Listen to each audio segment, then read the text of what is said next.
chicos. A veces recuerden que si tarda mucho tiempo en darle admisión, vuelvan a cortar y vuelvan a entrar al link para que me vuelva a aparecer la ventanita, porque si no, se desaparece, se ve si tarda un poco, no sé cómo es. Así que bueno, eso por si alguna vez se quedan esperando. Bueno, entonces, la fluorescencia, fíjense que hablan de un fenómeno de luminiscencia producida por un material. Nuevamente va a haber una sustancia que produzca esa luminiscencia, una molécula, un tipo de molécula, que va a absorber fotones a determinada longitud de onda, y lo que va a suceder es que inmediatamente después va a emitir fotones, siempre que hablamos de fotones es luz, ¿sí? A una longitud de onda diferente, en general mayor a la inicial, ¿sí? Entonces vamos a tener una longitud de onda de absorción y una longitud de onda de emisión, ¿sí? Emisión nos referimos a esa luz que la molécula va a emitir en forma de fluorescencia. Y bueno, y este fenómeno es muy importante, ya que lo encontramos todo el tiempo en la naturaleza, por ejemplo, en las algas fluorescentes. Fíjense que acá les puse una figura de una ranita sudamericana con pigmentos fluorescentes en su piel, ¿sí? Y bueno, todo lo que son piedras preciosas, yemas, tienen también esta propiedad de fluorecer. Por eso también tienen una cierta luminosidad a la noche, ¿sí? Algunos minerales. Bueno, las proteínas, muchos aminoácidos tienen fluorescencia, entonces se puede identificar a ciertos aminoácidos con esta propiedad. Bueno, las algas, los anfibios, muchos seres vivos lo tienen también en sus pigmentos, ¿sí? Y bueno, ¿cómo se produce esto de la fluorescencia? ¿Y qué diferencia hay con lo que vimos de UV visible? Bueno, para eso tenemos que ir al diagrama de Jablonski, ¿sí? Este diagrama de Jablonski es un diagrama de energías, de estados electrónicos de energía y estados vibracionales, que nos va a dar un poquito la idea de por qué hay una absorción a una longitud de onda y después una emisión a otra longitud de onda. Y bueno, otra cosa que aclara acá que es importante es que el color que emite un material cuando florece, ¿sí? O sea, cuando emite fluorescencia, no tiene que ver con el color al cual lo vemos a la molécula o a la sustancia esa, ¿sí? Por ejemplo, lo que siempre digo, la clorofila es verde, los pigmentos de clorofila son más tirando a verdosos, pero la fluorescencia que puede dar esa molécula que tiene la propiedad de fluorecer es un color rojizo, rojizo violeta, ¿sí? Y también sepan que es un fenómeno aparte del que veíamos la vez pasada. La vez pasada decíamos que si la molécula absorbe, nosotros veíamos el complementario. Bueno, eso si solo estudiamos, eso se produce en todas las moléculas, que todas las moléculas coloreadas absorben en el UV visible. Pero además hay algunas muy particulares que dan este fenómeno de fluorescencia, ¿sí? Es otro fenómeno, es aparte del color que tenga o que no tenga la molécula, ¿sí? Por ejemplo, las proteínas son translúcidas, no les vemos un color a la mayoría de las proteínas, ¿sí? Pero las que florecen, si uno les da cierta energía para que absorban, ¿sí? En esos niveles que necesitan para florecer, la proteína puede florecer, ¿sí? Entonces, veámoslo como dos fenómenos distintos. Por un lado, está lo de la absorción UV visible, que se da en general en todas las moléculas coloreadas, más que nada las que ocurren con el fenómeno en el visible. Y por otro lado, están algunas moléculas que pueden emitir fluorescencia, ¿sí? Ahora vamos a ver cómo es el fenómeno y qué tiene que pasar con esas moléculas para que den fluorescencia, ¿sí? Por eso lo vemos como en otra unidad a esto y esta parte, ¿sí? Así que a no confundirse. Y bueno, por eso dice que el color de un material, cuando esa fluorescencia o esa luz que emite, no tiene que coincidir con el color que tiene esa molécula a la luz blanca, ¿sí? Sino que la fluorescencia se justifica en las transiciones energéticas que están ocurriendo en la molécula. Bueno, y entonces ahí vamos al diagrama de Jablonski que nos explica un poco esas diferencias energéticas, ¿sí? Acá tenemos el diagramita de Jablonski, que parece una cosa tal vez muy compleja, pero son cosas que ya sabemos, ¿sí? Estos niveles que aparecen acá en línea gruesa son niveles de energía, ¿sí? Niveles electrónicos de energía. Además, acá abajo en el apunte, no sé si lo estuvieron leyendo, explica un poco eso, ¿sí? Cada una de las líneas horizontales gruesas representa un determinado estado electrónico energético, ¿sí? Y les ponen nombres, con S o con T, que ahora vamos a ver por qué es eso, ¿sí? Tenemos el estado S0, S1, S2 o T también, ¿sí? T1, T2, T3 puede haber, ¿sí? ¿Por qué aparece esa S y esa T en los estados electrónicos? Bueno, porque según cómo estén ubicados los electrones, ¿sí? Que pueden estar apareados o desapareados, uno ve cierta señal, ¿sí? Cuando lo mide en un equipo o con técnicas, por ejemplo, de RMN, que vamos a ver más adelante. Pero bueno, eso no hace falta que lo sepan. Sí que lo sepan que hay dos estados electrónicos, ¿sí? Según esos estados cuánticos que pueda tener el electrón. Hay uno que se llama singulete porque da como una señal simple, ¿sí? Según cómo se ubican los electrones. Y hay otra señal que es triplete, que da como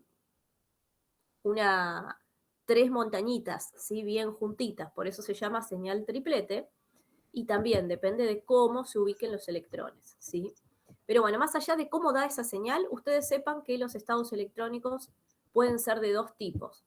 Un tipo singulete, entonces los van a la nomenclatura va a ser con la S, y si no triplete, que van a ser los estados con la T, ¿sí? Por eso tenemos S0, que va a ser el estado electrónico fundamental, por ejemplo, que es el mismo que este, solo que está dibujado en dos lados eh, para poder hacer un poco las idas y venidas del electrón, ¿sí? Fíjense que más arriba está el nivel S1, un estado singulete, o sea, del mismo tipo electrónico, pero ya cuando le ponen 1 es porque es un poco más alto, tiene un poco más de energía, entonces para llegar a él, la molécula tiene que absorber, como habíamos visto en V visible, eso sí es igual, ¿sí? Para poder subir un escalón, la molécula tiene que absorber esta diferencia de energía, ¿sí? Y acceder a un nivel superior. Hay otro nivel más arriba, el S2, y así, ¿sí? Y bueno, y acá aparece un estado triplete, que es de otro tipo, electrónicamente distinto, pero también puede acceder la molécula a esos estados, ¿sí? Bueno, hasta acá estamos bien, lo único que hablamos entonces son de estas líneas gruesas, que son estados electrónicos más bajos y energéticamente más altos. Y arriba hay más, ¿sí? Solo que acá nos dibujan los primeros, que es donde se dan las primeras transiciones. Bueno, y además sobre cada estado electrónico hay puede poseer a su vez varios estados vibracionales o de energía vibracional, los cuales se representan como líneas más finas sobre la línea gruesa, ¿sí? Entonces vean que sobre un estado electrónico fundamental puedo tener estas líneas más finitas que se refieren dentro de cada estado electrónico a estados vibracionales de menos y más energía que puede acceder también la molécula, ¿sí? Y bueno, ¿y qué es esto del estado vibracional? Porque uno, por ahí los estados electrónicos a uno le suenan porque sabe que es donde puede estar el electrón, donde puede acceder el electrón. Y bueno, y los estados vibracionales tienen más que nada que ver con la energía de vibración de los átomos, ¿sí? ¿Se Profe, acuerdan? Sí. te dejo de compartir. Ah, sí, sí, porque no, porque ahora quería contarles esto con mis manos, entonces por eso saqué la pantalla. Eh, Quería mostrarles, como no tengo una animación ni nada, les quería contar que los estados vibracionales son cuando los átomos vieron que están conectados entre sí en la molécula como si fuera el tensor. Entonces, ese movimiento que hacen los átomos hace que también cambie su diagrama de energía, ¿sí? Entonces, si hay un estado de mayor energía, esos átomos van a vibrar con una frecuencia más rápida, ¿sí? Y bueno, esos estados tienen que ver con esa energía vibracional que en un mismo estado electrónico la molécula puede ir teniendo, ¿sí? Como más tranquila y con una vibración de mayor energía, ¿sí? ¿Y por qué aparecen esos estados vibracionales en los niveles de energía? Y bueno, porque como les digo, cuando la molécula capta más energía, porque la estoy calentando o porque está chocando con otra, empieza a vibrar más rápido y entonces accede a esos niveles vibracionales superiores, ¿sí? Pero fíjense entonces que dentro de un nivel electrónico yo puedo tener más niveles vibracionales, o sea, descomponer ese nivel electrónico en niveles vibracionales. Y así para cualquier nivel electrónico. Y de hecho, los vibracionales se pueden descomponer en rotacionales, que son todavía de energía más chiquitita, ¿sí? Eh, Así que bueno, ahí vuelvo a compartir, así vemos esto. Ahí está, ¿sí? Entonces lo que yo les decía es esto, sobre un estado electrónico podemos tener estados vibracionales de acuerdo a cómo vibra, cómo se mueve o qué energía eh, de movimiento pudo captar esa molécula, ¿sí? Entonces vean que cada estado electrónico tiene arriba estados vibracionales. Y estos estados, ustedes saben que siempre que se hacen estos diagramas de energía, ¿dónde está la energía más baja? ¿Abajo o arriba? ¿Qué opinan? Arriba para mí. Arriba, exactamente, ¿sí? Por eso siempre decimos que la molécula está tranquila en el estado basal, en el estado fundamental, que sería como la menor energía, ¿no? Eh, y bueno, y a medida que voy subiendo, acá habría que hacer como un eje Y que marque la energía, ¿no? Acá la energía más baja y va subiendo, subiendo, subiendo hasta una energía superior, ¿sí? El estado fundamental no es energía cero, pero es una energía mínima y de ahí va accediendo hacia estados de energía superior, ¿sí? Bueno, entonces ya entendemos al menos el esqueleto de esto, qué son los niveles electrónicos y qué son los niveles vibracionales. Y esto pasa también como nube visible. Una vez que la molécula alcanza un estado de alta energía, por la absorción de un fotón, siempre que decimos fotón es la absorción de una luz que puede tener determinada longitud de onda, por eso se relaciona con un fotón, ese estado permanece un lapso corto de tiempo. Esto significa que esa energía que se ganó se va a liberar y la molécula entonces se relaja, volviendo al estado fundamental, ¿sí? Los mecanismos por los cuales se produce la relajación pueden ser de dos tipos, radiantes y no radiantes. Y entonces acá está lo interesante, porque nosotros en absorción, cuando veíamos absorbancia en espectroscopía UV visible, veíamos un poco cuánto absorbía la molécula. Y no nos importaba después cómo bajaba, pero nosotros decíamos, bueno, la molécula después se relaja y vuelve al estado fundamental. Y si yo le vuelvo a dar una determinada luz que le guste en el máximo, la molécula vuelve a absorber, ¿sí? Pero bueno, veíamos solo el proceso de absorción. Ahora, en fluorescencia, lo que vemos es que cuando la molécula absorbe, tiene un montón de mecanismos para poder bajar y volver de nuevo a ese estado fundamental, ¿sí? Recuerden que, como dijimos, estos estados de alta energía son inestables. La molécula los va a tener un tiempo y después la molécula va a tender a relajarse, a bajar de nuevo su energía y a decaer de nuevo al estado fundamental, que es el estado más estable, donde la molécula está más cómoda, ¿sí? Y bueno, entonces tengo que ahora empezar a estudiar que hay mecanismos no radiantes y mecanismos radiantes, ¿sí? Cuando nos referimos a radiantes significa que se genera luz, luminiscencia, ¿sí? Va a haber cierta luz. Y estos mecanismos no radiantes son mecanismos por donde baja su energía la molécula, pero no emiten luz, sino que gasta su energía de otras formas, ¿sí? Bueno, empecemos por los no radiantes entonces. Tenemos, y estos mecanismos están dibujados en el diagrama, ahora los vamos a ir viendo, ¿sí? La relajación vibracional se observa como flechas onduladas, cortas, entre los niveles de energía y vibracionales. O sea, tiene lugar durante las colisiones entre las moléculas excitadas y las moléculas del solvente. Esta energía liberada simplemente incrementa la temperatura del sistema, por eso la llamamos no radiante, debido a que no produce luz, ¿sí? Y es un mecanismo que se da en el orden de 10 a la menos 15 segundos, o sea, muy rápido se da, ¿sí? Después lo que van, ¿por qué ponemos esos tiempos tan pequeñitos? Uy, ¿qué dice?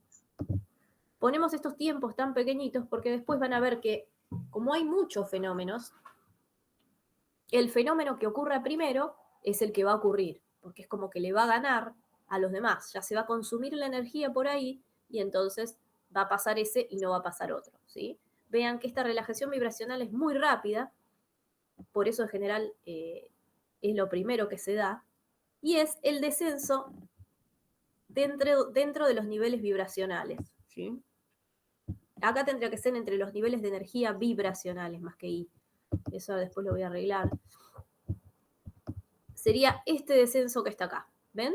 Desde un nivel vibracional alto, ¿por qué? Porque la molécula por ahí quedó vibrando con mucha energía, pero cuando vibre, cuando se encuentre con el solvente la va a contener a la molécula o le va a sacar energía, ¿sí? Cuando empiece a chocar con el solvente, esa energía se va a pasar a las moléculas del solvente. Y entonces la molécula se va a relajar y ya no va a estar vibrando en una alta energía, sino que se va a relajar y va a pasar al estado electrónico, al nivel vibracional cero, digamos, de ese estado electrónico correspondiente, ¿sí?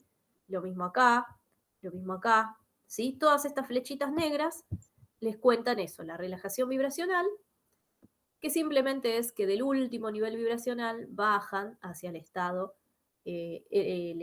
hacia el nivel vibracional más bajo de ese estado electrónico, ¿sí? Y bueno, como esa energía se está perdiendo, lo que dice ahí, que cuando esa energía se pierde en la molécula, lo que hace es perderse como calor. Por eso calienta, digamos, al solvente. Entonces, por eso dice ahí que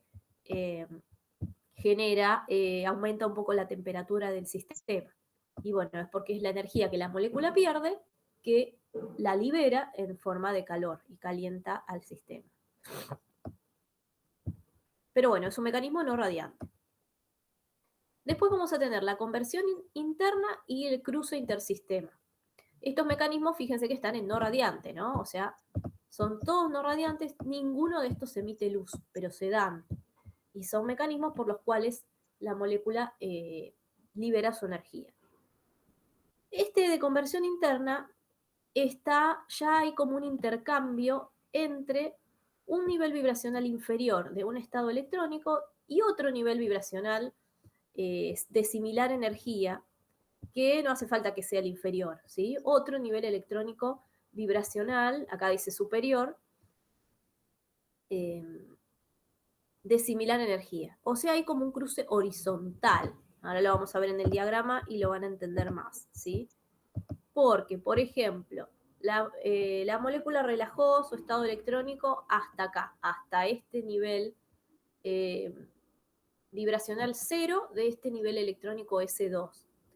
¿Y qué pasa? Bueno, si nosotros dijimos que esto es un diagrama de energía, esta energía que tiene la molécula acá es la misma que la energía que tuviera acá, ¿sí? Por eso les digo un cruce horizontal, porque si esto es un diagrama de energía, a la misma altura tenemos la misma energía, ¿sí? Entonces, la molécula puede pasar rápidamente de este estado a este, ¿sí? Y entonces, como este estado es un estado vibracional de alta energía de otro nivel electrónico, podría llegar a volver a haber relajación vibracional, ¿sí? Entonces, vean que acá esto es lo que se llama la conversión interna. Y la conversión interna, como está acá dibujado en marroncito, se da entre dos estados electrónicos del mismo tipo, ¿sí? Del mismo spin, ¿sí? Entonces, eso es lo que tenemos que distinguir Y esa va a ser la diferencia con el otro. Ven, acá dice, eso claro, no lo aclara acá. Bueno, acá dice, un S2 hasta un nivel vibracional intermedio de S1, ¿sí? Pero, por ejemplo, acá les tendría que, eso lo voy a anotar, lo arreglo. Debe mantenerse el spin, ¿sí? El spin es el tipo de nivel electrónico del que hablamos, si es S1, si es S o es T, ¿sí? Eso en la conversión interna, ¿sí? Y cuando tenemos cruce intersistema, ahí ya es como el mismo procedimiento que el anterior, o sea, de un nivel vibracional a otro nivel vibracional vecino, de misma energía, pero ahora el cruce va a ser entre dos estados electrónicos de diferente spin, ¿sí? Por ejemplo, una transición de un estado S a un estado T. Esto es lo que se conoce como un cruce intersistemas o entrecruzamiento entre sistemas, ¿sí? Y bueno, y tampoco hay emisión de radiación. O sea, no es radiativo, no emite luz, ¿sí? Radiante es cuando hay luz. Bueno, y ahora sí, entonces vemos estas flechas violetas. Cuando, por ejemplo, de un nivel vibracional bajo S, paso a un nivel vibracional de la misma energía, pero de un nivel electrónico de distinto, un estado electrónico de distinto spin. Acá era S, singulete, y acá pasa a un estado T, triplete, ¿sí? O al revés, cuando paso de un estado vibracional triplete a uno que pertenece a un estado S, singulete, ahí también tengo un entrecruzamiento entre sistemas o cruce intersistemas, ¿sí? Así que bueno, esto es un poco de vocabulario que tienen que aprender y que tiene que ver con este intercambio de energía que está teniendo la molécula, ¿sí? Por eso es que es distinto esto que lo pone entre marroncito y esto que lo pone en violetita, ¿sí? Lila, porque acá está pasando de un estado de spin electrónico, de spin distinto, a este estado electrónico, que tiene spin triplete. Y bueno, ¿y por qué es tan importante que mantenga el spin o que cambie el spin? Bueno, porque para un cambio de spin, los electrones se tienen como que reacomodar de otra forma, ¿sí? Si esto estaba en estado S, bajar en estado vibracional es fácil, porque es simplemente como que baje la vibración, pero los electrones no cambian, ¿sí? Están ubicados, piénsenlo de la misma forma. Ahora, cuando ya hay un cambio de spin, ya hay un cambio en la ubicación de esas partículas, ¿sí? Así que eso es un proceso más lento. Y por eso van a ver que cuando hablemos de los mecanismos luminiscentes, va a haber un cambio, cuando haya cambio de spin, ¿sí? Y por eso cuánticamente se le pone, o los fotoquímicos, que son los que estudian esto, les ponen nombres distintos porque son dos mecanismos distintos. Bueno, veamos ahora los mecanismos radiantes. No, al revés, los no radiantes ya los vimos.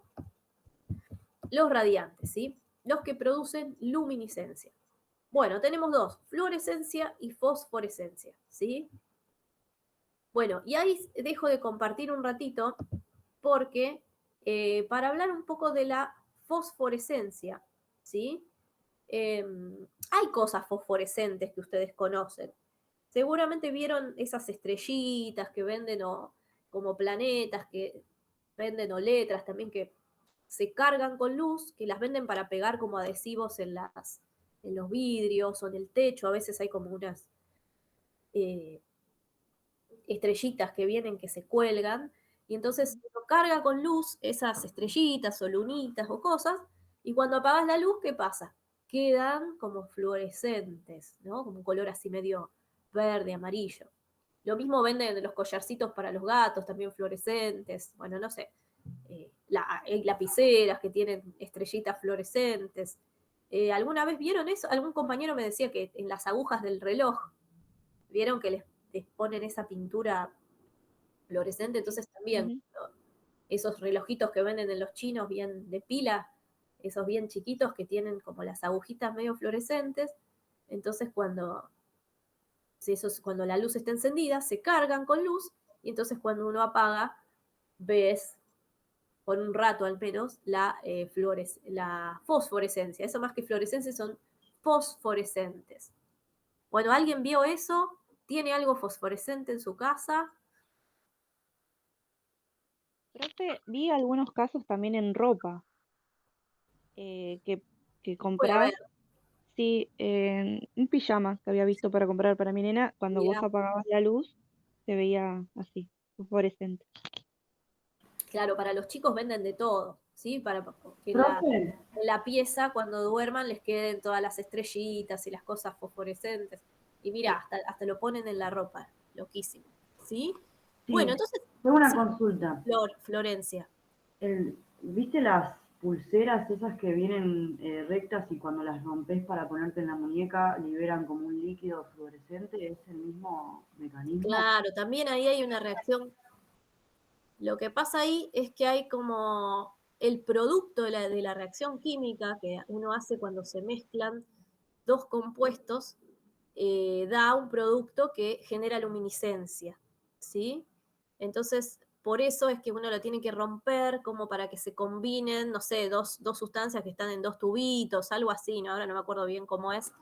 Y entonces ahí uno le rompe y entonces queda como fluo esa pulsera y uno puede llevarla ahí a la fiesta, al carnaval carioca y tener la pulserita fluo. Sí, ahora Sí, hay esas, cosas sí. luminosas para las fiestas también, es verdad eso. Sí, que uno va a esas casas de cotillón y hay algunas que son específicas, así de cosas fosforescentes, como cuenta María Florencia, ¿sí? Deberíamos traer una para esta clase, así, justo que la anterior al parcial, así le ponemos un poco de onda a la clase. Exactamente, bueno, y ahí Laura con cuenta de las estrellas fosforescentes. Ah, claro, exactamente. Bueno, por eso hay un montón de cosas que, que fosforecen. Y fíjense que ahora yo me quedé con la palabra fosforescencia porque es la que dura más, ¿sí? Esas estrellitas o lo del pijama que contaba Laura Romero, o lo de las pulseritas. Bueno, lo de la pulserita ya es algo quimioluminiscente porque uno tiene que desatar una reacción química, ¿sí? Ya no es la molécula en sí, el pigmento de la estrellita que uno lo carga con luz y se ve fosforescente, sino que, como dice María Florencia, hay una acción que yo tengo que hacer, como doblar la pulserita para que se mezclen esos dos componentes y dar un producto que ahí sí de esta luminiscencia, ¿sí? Pero bueno, ahí ya hay fotoquímica, que se llama, que es una reacción química que produce una emisión de luz. Es un poquito más complejo, pero también pasa por este intercambio de energía entre la luz y la materia, ¿sí? Eh, pero bueno, entonces estamos en contacto todo el tiempo con cosas fosforescentes y como ustedes sabrán, dura un tiempo la fosforescencia, ¿no? Esas estrellitas, si yo dejo la pieza apagada un montón de tiempo y me voy de vacaciones, no sé, eh, y vuelvo en una semana y abro la puerta de la pieza, capaz que ya ni las veo esas estrellitas, ¿sí? Esa luz que tenían, que por ahí dura una noche o dura unas horas, se va perdiendo, ¿sí? Y bueno, ¿y por qué se pierde esa fosforescencia? La verdad que la fosforescencia dura bastante. Si uno, lo mismo pasa con las agujitas del reloj. Vieron que por ahí si uno lo deja en el sol o en la ventana y apagas la luz, esas agujitas están súper cargadas y se ve ahí la fluorescencia. Y capaz que después ya va pasando la noche y eso se va perdiendo, ¿no? Y bueno, eso sucede por esto que les decía yo, ese estado fosforescente o fluorescente, cuando va emitiendo esa luz, la energía va bajando, ¿sí? Es un mecanismo radiante en el cual esa luz, esa energía que ganó la molécula, se va perdiendo. Y esa pérdida de energía es con la emisión de esa fosforescencia, ¿sí?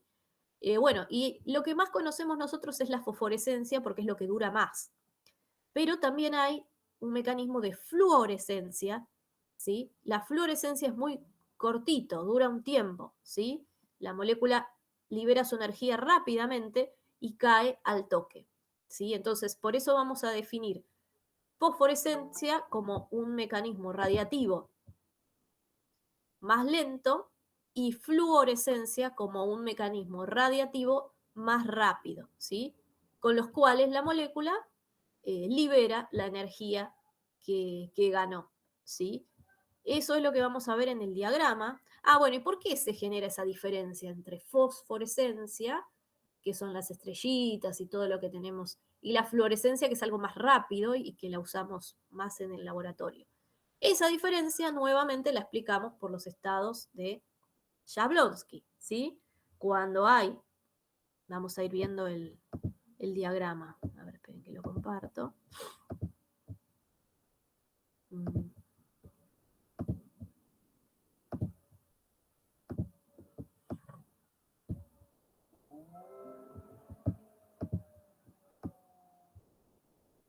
Y esto pues lo vamos a ver. Bueno, vamos a ver primero el diagrama de Jablonski. Y fíjense que acá tienen como unas líneas punteadas. No sé si lo ven, si están desde el celu por ahí. Es muy chiquito esto. Y si lo imprimen no van a ver los colores. Así que después traten de verlo en el campus y remarcarse con colorcitos. Fíjense que dice que la fosforescencia es un decaimiento de un estado triplete a un estado singulete, ¿sí? Y como, bueno, y ese estado se da porque baja la energía a la molécula, porque está emitiendo luz, ¿sí?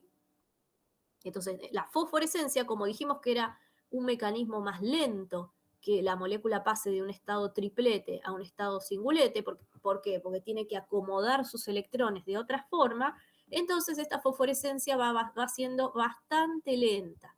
Entonces, por eso la molécula sigue emitiendo esta luz lentamente hasta que la molécula se reacomoda, ¿sí? En cambio, la fluorescencia es una bajada por emisión de luz también, pero de un nivel electrónico a otro nivel electrónico que mantienen su spin. Por ejemplo, de un nivel singulete 1 a un nivel singulete 0.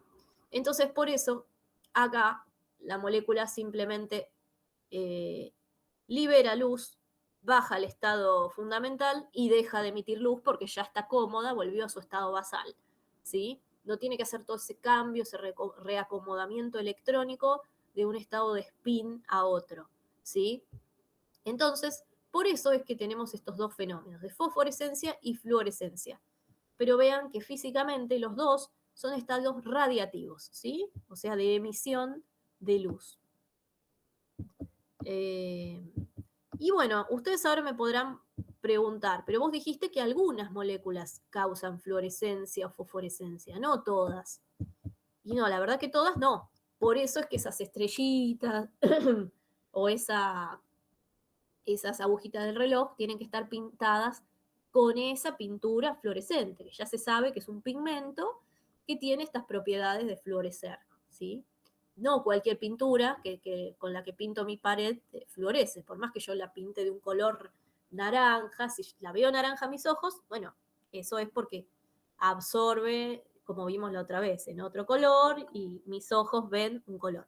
Pero la fluorescencia, esa luz que se emite cuando yo apago la luz y todo, es otra cosa. Y es este mecanismo de emisión, ¿sí? Y esa fluorescencia la causan algunas moléculas solamente, ¿sí? Que es lo que vamos a ver. Esperen que me parece que entró Ale. Esa fluorescencia la tienen algunas moléculas. Entonces los químicos se preguntaron, ¿pero qué moléculas dan fluorescencia y por qué? ¿Sí? ¿Cualquier sistema químico puede producir un mecanismo radiante? La respuesta es no, ¿sí? Esta fotoluminiscencia, ¿sí? O sea, foto viene de luz, está limitada a algunas moléculas, un número pequeño, dice acá, de moléculas que incorporan características estructurales y ambientales que hacen que los mecanismos no radiativos sean mucho más lentos. Y entonces la relajación se produce con emisión de luz. Porque como yo les contaba, la molécula puede liberar energía por donde quiera. O sea, o chocando con el solvente y reacomodando un poco su vibración, o emitiendo luz, ¿sí? Si la molécula es por su forma estructural o por cómo está ubicada químicamente, no sé, rodeada de otras moléculas que le impiden moverse o le impiden vibrar, bueno, la molécula no va a tener mucha facilidad de acomodar estos estados vibracionales, digamos, ¿sí? O de colisionar, si no está rodeada de un solvente dúctil para colisionar con ella, entonces la molécula va a decir, bueno, esto va a ser difícil de lograrse, y entonces va a relajar, volver a su estado fundamental o basal por mecanismos de luminiscencia, ¿sí? Entonces también vean que tiene que ver con el entorno o dónde ubico esa molécula o cómo es la molécula estructuralmente, ¿sí? Hay moléculas que tienen como la ubicación de los átomos en una forma más fácilmente libre para vibrar, y los electrones también tienen esa libertad de acción, y otras moléculas que son más rígidas o más planas. Y ahí, por ejemplo, tenemos que recordar a la clorofila. No sé si alguno se acuerda cómo es el grupo de la clorofila, que son varios anillos, ¿sí? Bueno, después búsquenlo. Ahora vamos a ver igual algunos ejemplos, pero son moléculas como planas y rígidas, porque están todos los anillos uno agarrado con otro. Entonces, esas estructuras que son tan rígidas, les cuesta un poco más hacer todos estos mecanismos vibracionales que yo les explicaba moviendo mis manitos así, cual resorte, ¿sí? Y entonces, por ahí, todos esos mecanismos de conversión interna, de relajación vibracional, les cuestan más y son más rápidos emitir luz. Entonces, por eso se dice que las moléculas rígidas y planas son las que en general causan fluorescencia, ¿sí? Claro que para eso uno tiene que darles energía, para que esas moléculas absorban esa energía y después entonces liberen esa energía en forma de fluorescencia o fosforescencia. Entonces eso es lo que dice acá. La primera condición para que una molécula pueda presentar fluorescencia, bueno, primero es que tiene que absorber en el UV o en el UV visible, ¿sí? Para que yo pueda ver esa luz que va a ser de menor longitud de onda, para que yo la pueda ver en el visible, porque si está emitiendo por ahí en otra longitud, no voy a ver esa luz, ¿sí? Y bueno, esa condición de que absorban en el UV o UV visible es la que lleva a que en general los compuestos orgánicos cíclicos, como decíamos recién, ¿sí? Los ciclos, no, al revés, los ciclos que están saturados, ¿sí? O los alifáticos, esto bueno, ya es para los que vieron orgánica, ¿no? Los alifáticos son los que no tienen anillos ni dobles enlaces, ¿sí? Estas moléculas no son luminiscentes, porque no están absorbiendo en el UV visible, ¿sí? Absorben por ahí a más energía, pero no la llegamos a ver porque no está dentro del rango o no está cercana al visible. O directamente no absorben ahí, absorben en el IR, que es otra zona del espectro, ¿sí? Pero las moléculas que tienen dobles enlaces conjugados y las que tienen energía de resonancia, ¿vieron la resonancia que es en orgánica? Sí, lo vimos. Sí, Pero no recuerdo qué era. Claro, bueno, ¿se acuerdan del benceno, por ejemplo? cuando una molécula puede tener más de una estructura de Lewis, correcto. Por ejemplo, en el benceno, ¿no? Que tienen enlaces conjugados. ¿Qué es conjugado? Que el benceno es como un hexágono y entonces tiene 6 puntas, ¿no? 6 puntas de carbono, y recuerden que podía tener un doble enlace, simple enlace, doble enlace, simple enlace, doble enlace, simple enlace. Cuando hay uno sí, uno no, doble, simple, doble, eso sería un sistema de enlaces conjugados. Pero esto se ve químicamente, que ese doble enlace, simple enlace, en general hace que los electrones pi, o sea, de doble enlace, estén deslocalizados, o sea, en general están como rotando y ubicados por todo el anillo del benceno, ¿sí? Entonces uno en el papel escribe uno sí, uno no, uno sí, uno no, pero por eso a veces al benceno uno le hace un circulito adentro, ¿sí? Entonces dice, bueno, el benceno tiene esos electrones pi, o sea, del doble enlace, no los sigma, que son los que están uniendo, sino los pi del segundo enlace, que están deslocalizados sobre la molécula, ¿sí? Y bueno, esa posibilidad de que los electrones se muevan y se deslocalicen en una molécula hace que la molécula pueda absorber a energías cercanas al UV visible y entonces sea esa energía que cercana a esa luminiscencia que nosotros podemos ver, digamos, con nuestra vista, ¿sí? Por eso es que, en general, esas son las moléculas que nosotros, por cómo es nuestro sistema visible, las vemos que florecen y que generan flujo y fosforescencia, ¿sí? Bueno, entonces acá el que no haya visto orgánica, por ahí busque a ver qué son los compuestos alifáticos, ¿sí? Más que nada es para que entiendan de qué estamos hablando, no es que nada más que eso, ¿sí? Empezar a aprender esa nomenclatura. Bueno, ahí estoy compartiendo, ¿no? Y entonces dice que las moléculas que tienen, ahora sí, acá hablaba de las que no tienen enlaces, enlaces conjugados, que son los ciclos saturados. Saturados es cuando no hay enlaces conjugados, ¿sí? O sea, todo simple enlace, por ejemplo, un hexano, ¿sí? O un pentano, que no tienen. Y los alifáticos son las cadenas, no sé, uno N-octano, N-pentano, una cadena carbonada simple que no tiene doble enlace, ¿sí? Esas moléculas en general no absorben en el UV visible, entonces no van a tener fluorescencia. Sí van a tener fluorescencia las que tengan estos dobles enlaces conjugados, como el benceno, ¿sí? Como esos ácidos grasos que tienen o esos fosfolípidos que tienen un enlace doble, uno simple, doble, simple, ¿sí? Que ahí sí entonces los electrones pi se pueden deslocalizar, ¿sí? Entonces dice que, bueno, esas moléculas sí suelen ser fluorescentes, ¿sí? Todo lo que es aromático se le llama, por ejemplo, a los bencenos, ¿sí? Y especialmente los de estructura multicíclica rígidos, o sea, tienen que ser multiciclos, pero aromáticos, o sea, con los dobles enlaces conjugados. Conjugados hablamos de cuando hay uno sí, uno no, uno sí, uno no, ¿sí? Entonces, por eso acá les dice ver la figura 3, porque en la figura 3 tenemos algunos ejemplos, ¿ven? Acá tenemos un hexano, no es un hexano, ese sería como un ciclo aromático, porque hay un enlace doble, uno simple, uno doble, uno simple, uno doble, uno simple, ¿sí? Entonces esto es como una estructura derivada del benceno, y este grupo también, ¿sí?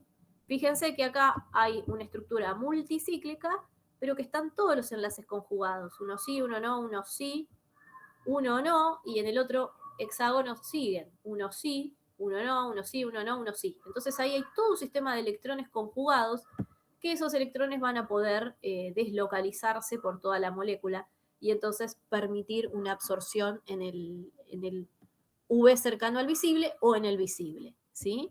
Bueno, lo mismo todas estas moléculas que están acá. Y si ustedes ven la referencia de esta imagen, dicen que son sondas fluorescentes, ¿sí?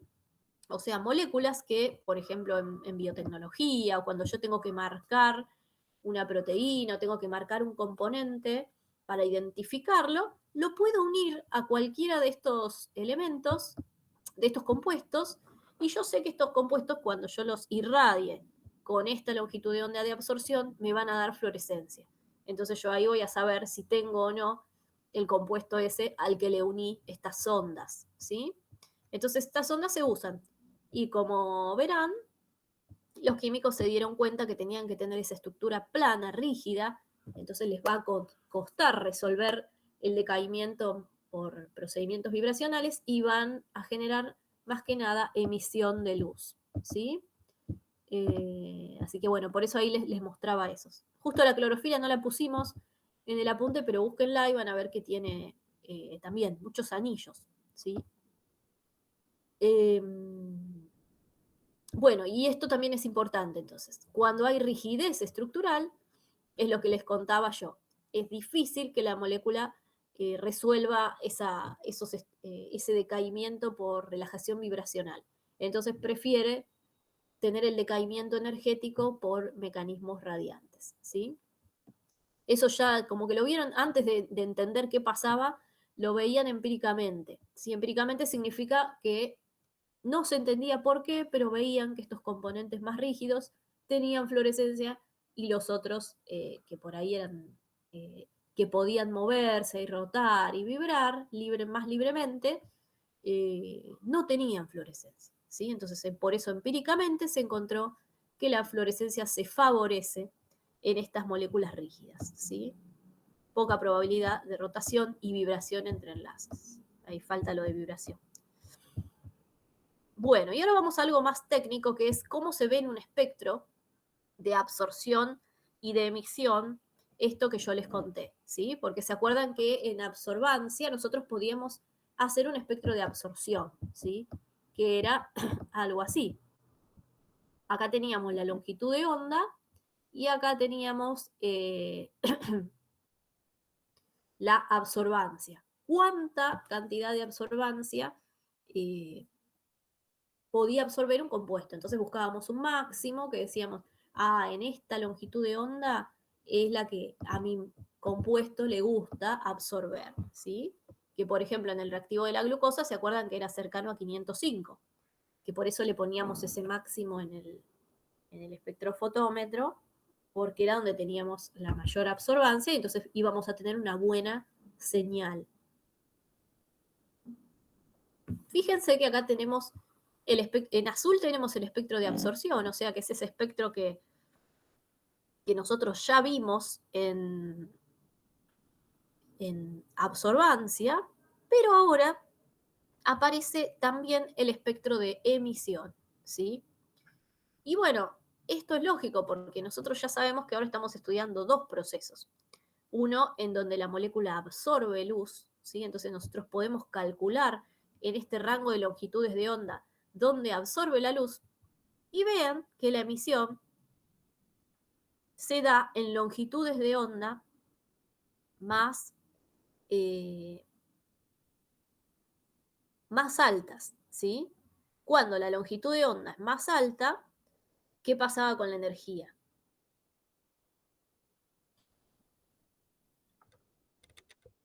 Era menos estable. Era más baja.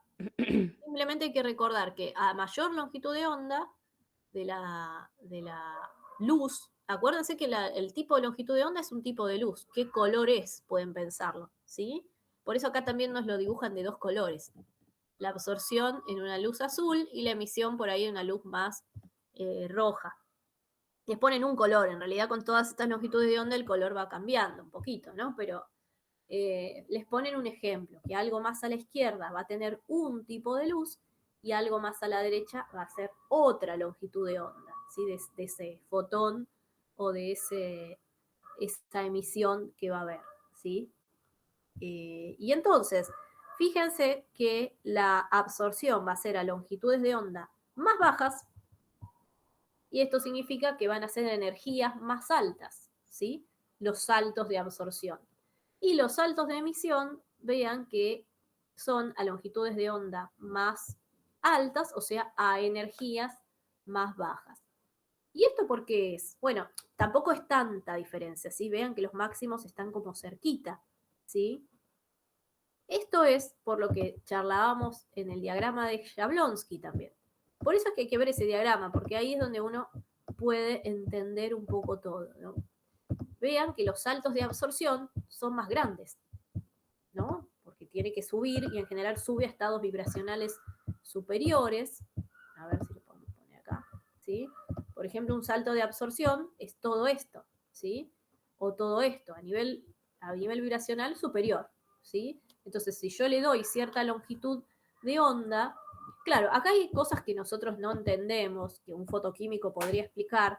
¿Cuál de estos niveles vibracionales tiene más tendencia o más probabilidad de ocurrir? ¿Sí? Eso también se puede calcular. Pero ahí habría que saber ya un poco más de fotoquímica y de cuántica y de predicción de estados en cada molécula, ¿sí? Que eso ya nos supera. Pero bueno, lo que sí podemos saber es que cuando la molécula absorbe, en general va a estados más altos, ¿sí? O sea, esta distancia de abajo hasta un estado vibracional superior es una energía alta. Y en cambio, cuando decae, como la molécula en general reacomoda y baja hasta el estado fundamental, la energía de emisión es desde este estado fundamental hasta abajo, que es el estado, del estado, digamos, vibracional 0, del estado 1, hasta el estado fundamental. Así que, como verán, es una energía más bajita, más corta, ¿sí? O sea, este escalón hasta acá es más alto que de acá hasta acá. Entonces, por eso la absorción se genera, necesita más altas energías para absorber e irse a un estado superior, y la emisión va a ser a una energía más baja, ¿sí? Siempre la energía es la diferencia entre este estado y el estado al cual baja. Por eso entonces vemos que absorción y emisión no son iguales, ¿sí? Pero lo que sí se ve es que hay una cierta simetría. ¿Por qué es esa simetría? Bueno, porque hay estados vibracionales, ¿sí? En realidad nosotros, el estado principal que vemos es este, del estado fundamental al más bajo. Pero si la molécula se está moviendo, está interactuando con el solvente, ese estado puede fluctuar un poquito más, un poquito menos, ¿sí? Y entonces por eso no es que vemos una línea de absorción y una línea de emisión, sino que vemos toda una banda, ¿sí? Siempre en moléculas vamos a ver bandas.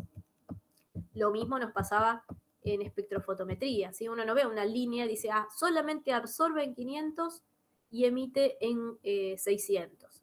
Sino que vemos toda esta banda. ¿Sí? Hay un punto en donde absorbe más y emite más, que es esa distancia máxima que yo les mostraba en el diagrama de Jablonski. Pero claro, ese diagrama de Jablonski, como la molécula está en un solvente y está interactuando con otras y por ahí está unida a otra, ese diagrama está fluctuando y esas energías pueden ser un poquito más, un poquito menos. Y además están en juego los estados vibracionales, que por ahí hay algún decaimiento de un estado vibracional superior hasta el fundamental, con una poca probabilidad. Entonces todo eso hace que en lugar de ser una línea, la absorción y la emisión, tengamos una banda, ¿sí? O sea, siempre que hablemos de moléculas y más moléculas en solvente, ustedes sepan que van a tener una banda de emisión y una banda de absorción. Aunque siempre vamos a tener un máximo, que es ese punto donde nosotros podemos predecir que va a ser la máxima absorción y la máxima emisión, ¿sí? Profe, Sí, Agustín, todas querías esas, comentar algo. sí, de todas esas absorciones que vos dijiste, eso es por culpa de la matriz. Bueno, por ahí ahora estamos hablando muy de fotoquímica, no estamos hablando de matriz, así que por ahí matriz es más cuando hablamos como químicos analíticos, ¿no? Y entonces estamos buscando el analito y la matriz, ¿sí? La matriz pueden ser muchas cosas. Ahora estamos hablando de una molécula, por ejemplo, imagínate una molécula de clorofila o varias moléculas de clorofila en un solvente, ¿sí? ¿A qué te referís con matriz? Nada, como que además del analito hay otras cosas que están siendo analizadas que no tendrían que estar. Claro, bueno, está bien Están eso, pero molestando. ahora no lo hablamos. Ahora simplemente estamos hablando más de química y de fotoquímica, entonces simplemente Bueno. hablamos de la molécula en su solvente, algo mucho más específico, ¿sí? Claro, si fuéramos químicos analíticos, esa clorofila la vamos a tener en una matriz, que puede ser una hoja o algo más complejo. En general las matrices son cosas más complejas, por eso le ponemos ese nombre matriz. Tiene un montón de cosas, ¿sí?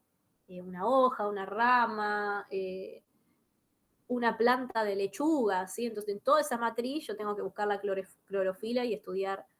Pero ahora estamos en algo más específico. Cuando hacemos el diagrama de Jablonski simplemente es la molécula única que estamos estudiando que florece en un solvente, ¿sí? Está bien.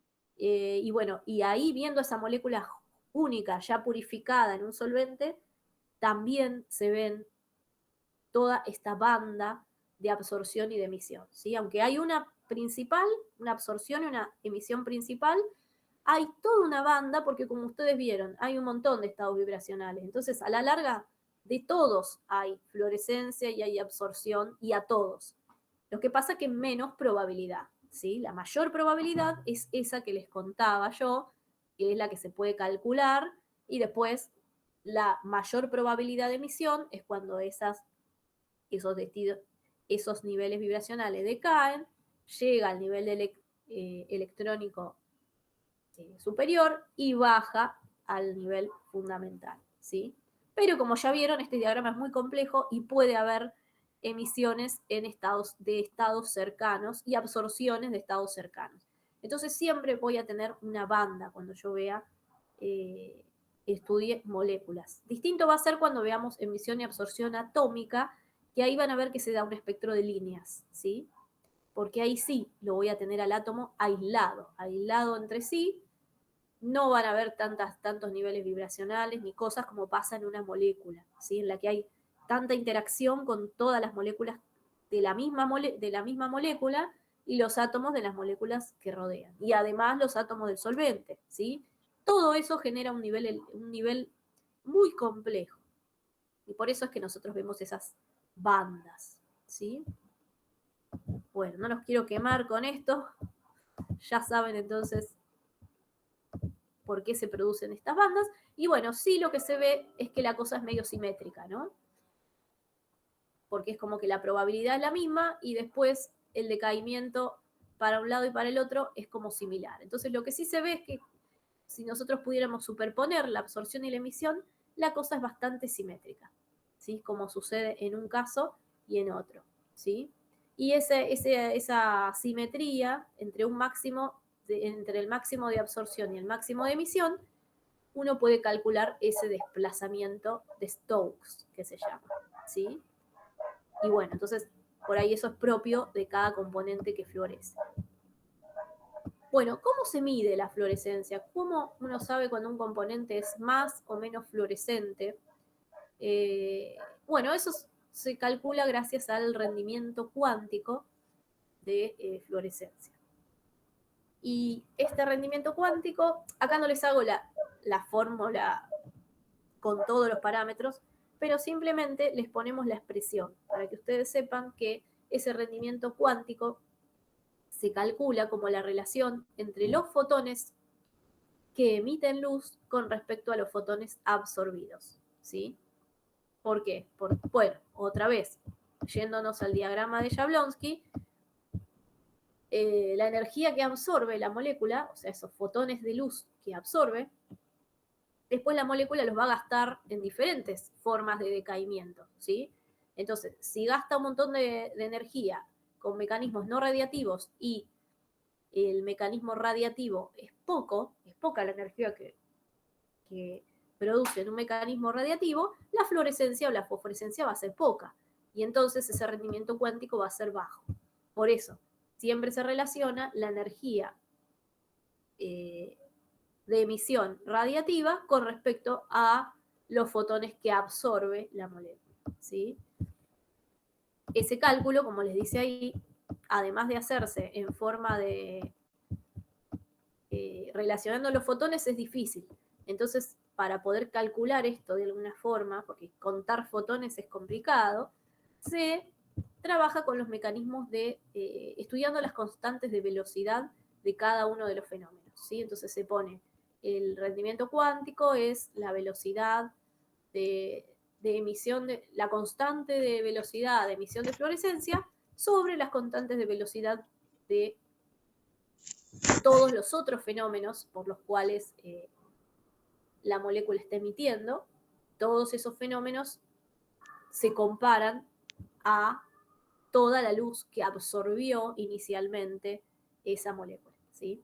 Esto se los explico porque por ahí si buscan un poco más, en los libros les va a aparecer una fórmula más compleja y bueno, entonces es lo mismo, pero lo hacen relacionando las constantes de velocidad de cada proceso, que es algo más medible para si fuéramos fotoquímicos, ¿no? Bueno, y acá otras variables que afectan al fenómeno de fluorescencia, ¿sí? Por un lado, la temperatura y el solvente, ¿sí? La eficacia cuántica o el rendimiento cuántico, que es lo que vimos arriba, va a disminuir en muchas moléculas con el aumento de la temperatura. ¿Y por qué? Bueno, es por lo que dijimos antes, ¿no? A mayor temperatura, a la molécula le es más fácil relajar por mecanismos, por ejemplo, de relajación vibracional, porque va a haber más colisiones y entonces de esa forma va a entregar su energía por colisiones o por vibración hacia otras moléculas o por entregar calor al solvente y entonces va a disminuir la fluorescencia, ¿sí?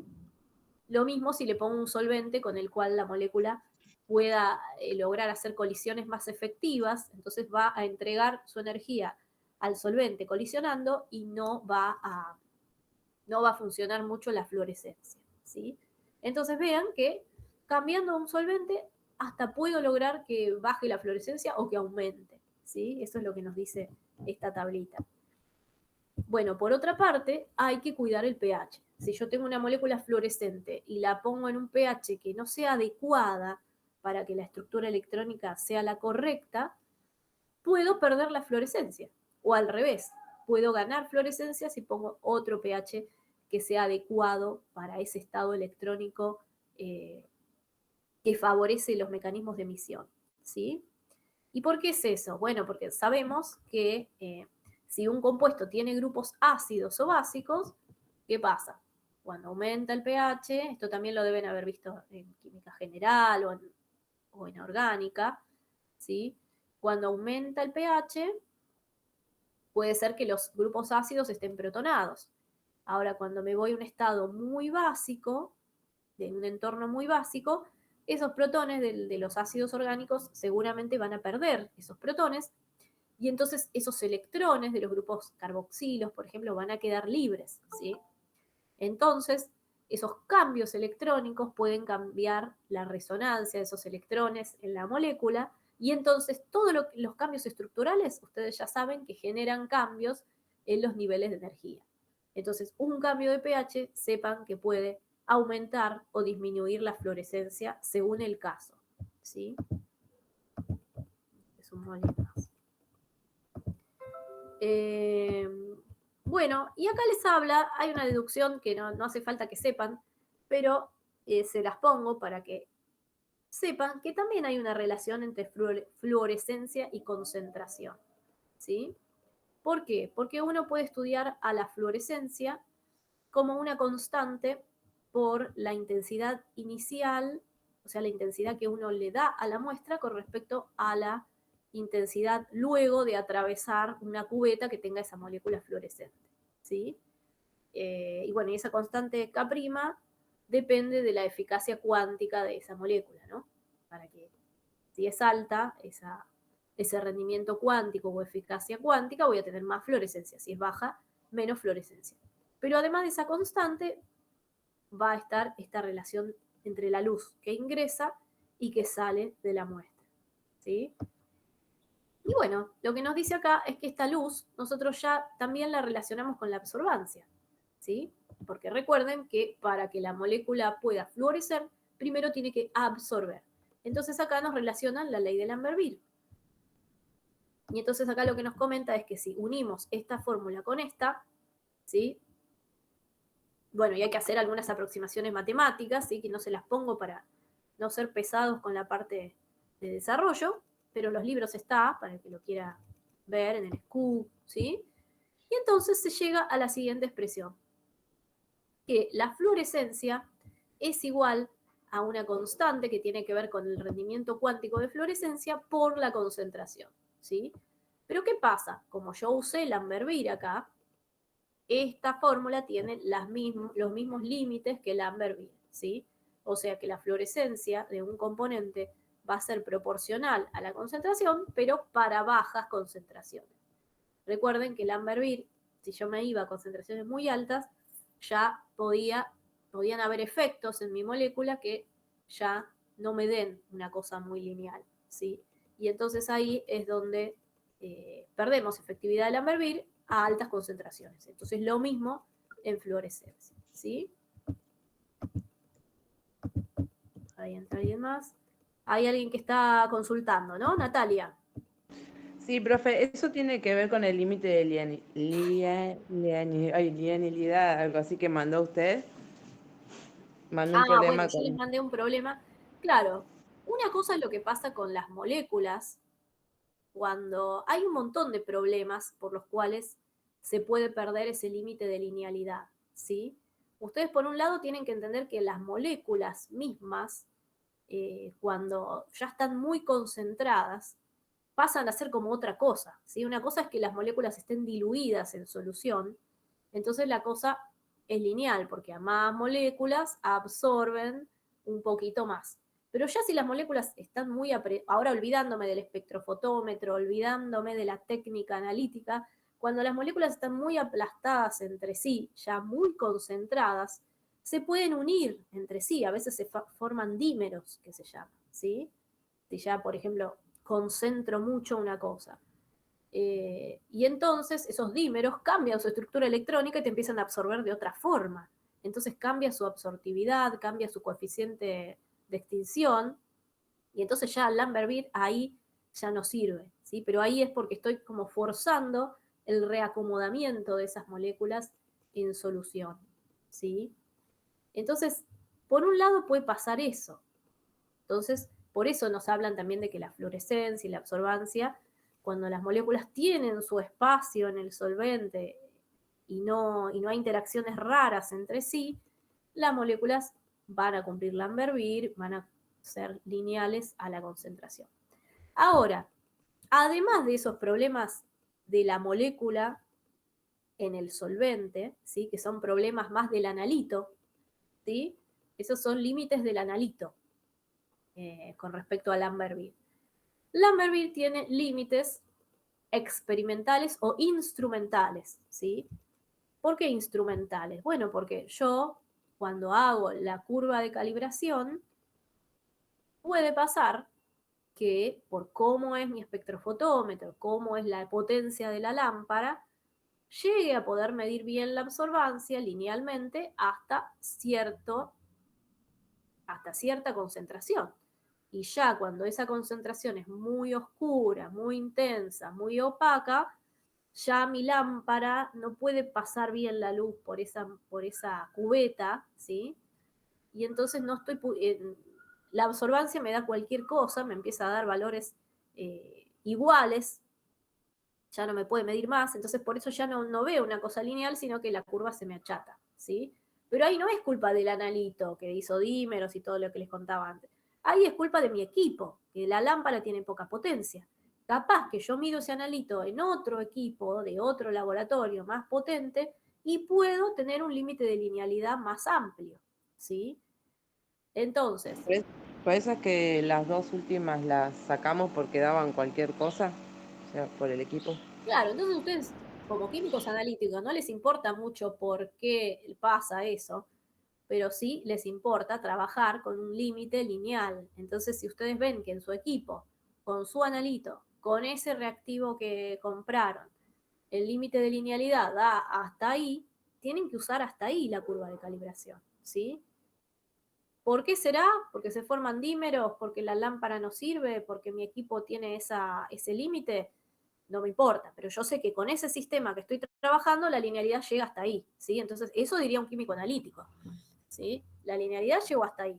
Pueden ser problemas del instrumento, pueden ser problemas del analito, como les contaba yo, pueden ser problemas del solvente, que justo cuando cambio el solvente, el analito hace algún cambio y entonces la cosa, cuando en cierto punto, no sé, el solvente disuelve al analito y ya la cosa empieza a cambiar.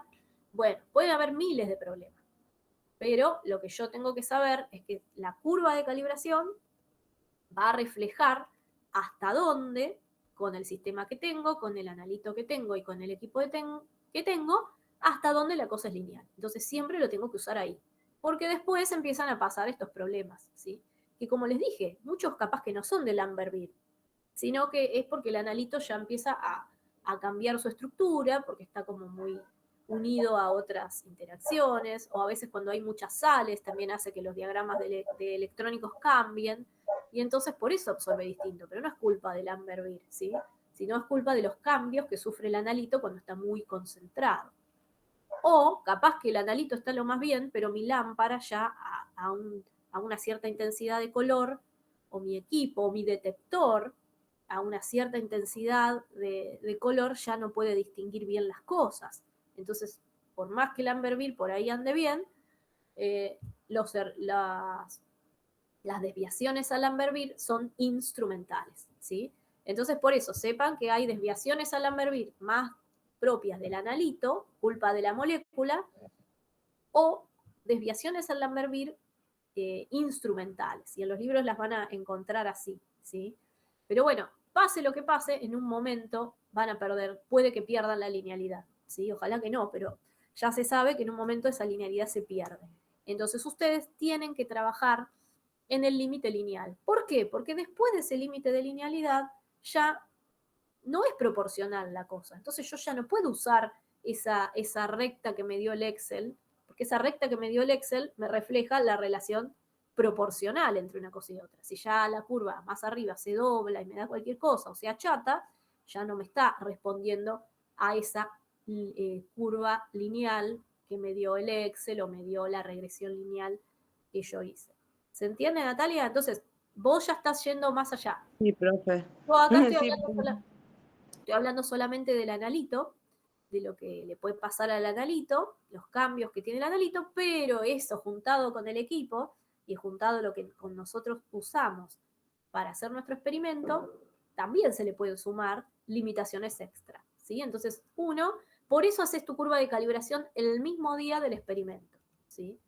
Porque vos me podrías decir, bueno, pero va a ser parecida a la que hicieron el año pasado. Sí, pero no. Capaz que le cambiaron la lámpara, capaz que ese día hay menos potencia en el equipo. Por las dudas, vos tenés que hacer tu curva de calibración el mismo día y en el mismo momento y con los mismos reactivos que usás el experimento, ¿sí? Entonces, de esa forma, sabés que todo lo que le pase a la curva de calibración también le va a pasar a tu muestra, ¿sí? Entonces, así es como ustedes tienen que pensar los problemas. Si les dicen que hay un límite, bueno, todo pueden hacerlo de ese límite para abajo, pero arriba de ese límite ya no saben qué pasa, ya no pueden usar esa curva de calibración, ¿sí? Así que bueno, bien la pregunta de Natalia, porque por ahí alguno también todavía tenía esa duda, ¿sí? Ahora vamos igual a las consultas. Termino con esto. Acá lo único que les quiero contar es un poquito, ni siquiera es todo el equipo, porque la verdad que los equipos de fluorescencia son muy complejos, pero simplemente les pongo un esquemita para que vean que hay alguna similitud con la parte de absorbancia, pero que sepan que en el fluorímetro o espectrofluorímetro o espectrofluorómetro, que son estos equipos para medir fluorescencia, hay dos selecciones de longitud de onda, ¿sí? Que esta es por ahí si les preguntamos cuál es la diferencia entre un espectrofotómetro y un fluorímetro, ustedes fíjense que pueden seleccionar la longitud de onda de excitación de la muestra y luego que la luz pasa a la muestra van a tener una longitud de onda de emisión. ¿Y por qué es esto? Bueno, porque si vamos al desplazamiento de Stokes, al diagramita ese que habíamos visto antes, sabemos que cierta molécula absorbe en una longitud de onda y luego, cuando esa molécula decae y genera fluorescencia, lo hace en otra longitud de onda principal, ¿sí? Entonces yo tengo que seleccionar primero una longitud de onda en la cual a mi molécula le guste absorber, tenga un buen coeficiente de absortividad, y después, cuando la luz pase por esa molécula y haya fluorescencia, tengo que captar esa longitud de onda de la fluorescencia para poder medir ese fenómeno que yo quiero, ¿sí? También por eso, otra cosa que tienen que conocer de los equipos de fluorescencia es que la medición se realiza a 90 grados. Fíjense que esto que está así doblando es a propósito, porque si no, yo captaría también esta luz que viene de esta longitud de onda, ¿sí? Pónganle que la molécula absorba en el azul y emita fluorescencia en el rojo.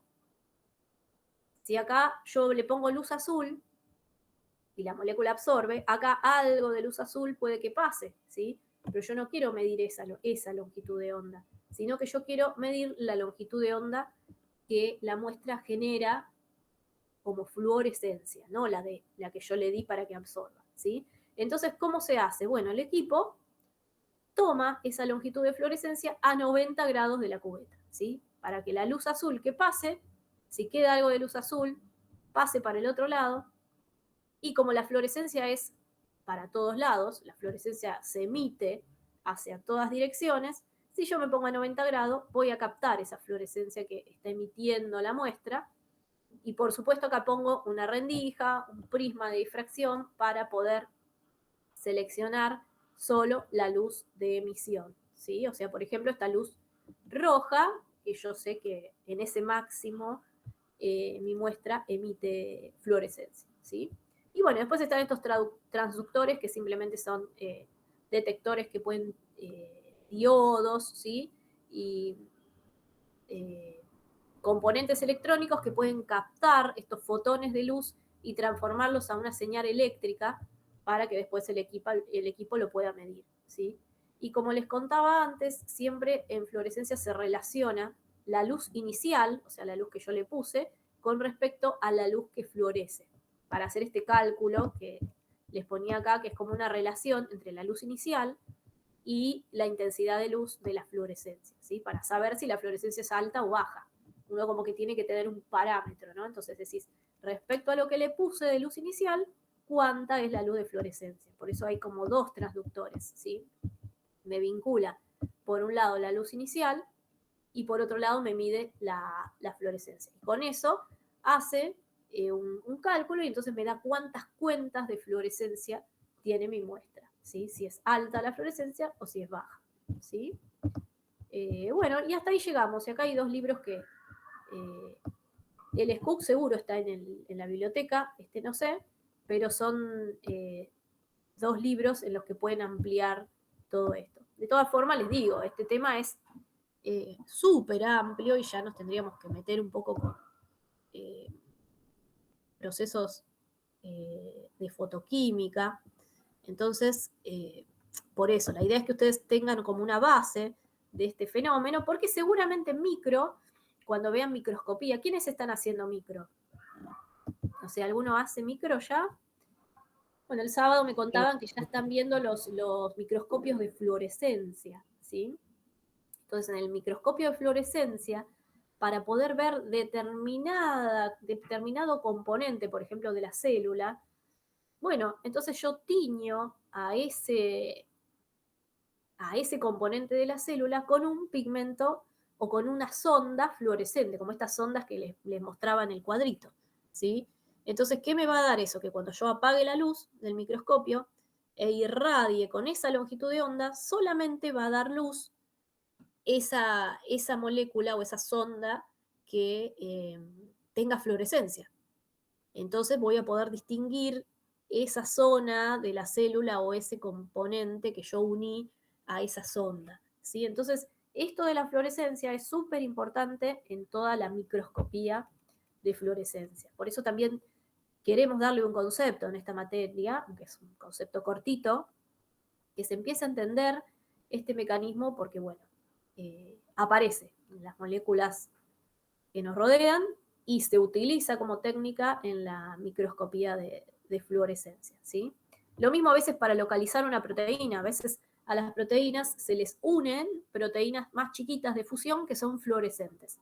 Entonces, cuando yo purifico una proteína, por ejemplo, el GFP es una proteína verde fluorescente. GFP se llama por eso, porque es Green Fluorescent Protein, proteína fluorescente verde, ¿sí? La estructura de esa proteína da fluorescencia verde. Entonces, cuando yo a esa proteína la pego a mi proteína más grande que quiero purificar, puedo localizar dónde está, ¿sí? Si en una muestra que voy purificando le doy la longitud de onda de emisión y fluoresce en el verde, digo, entonces acá sí tengo a esa proteína que quiero purificar, ¿sí? Entonces, fíjense todas las aplicaciones que hay en el laboratorio biotecnológico de esta proteína, de este fenómeno, digamos, ¿sí?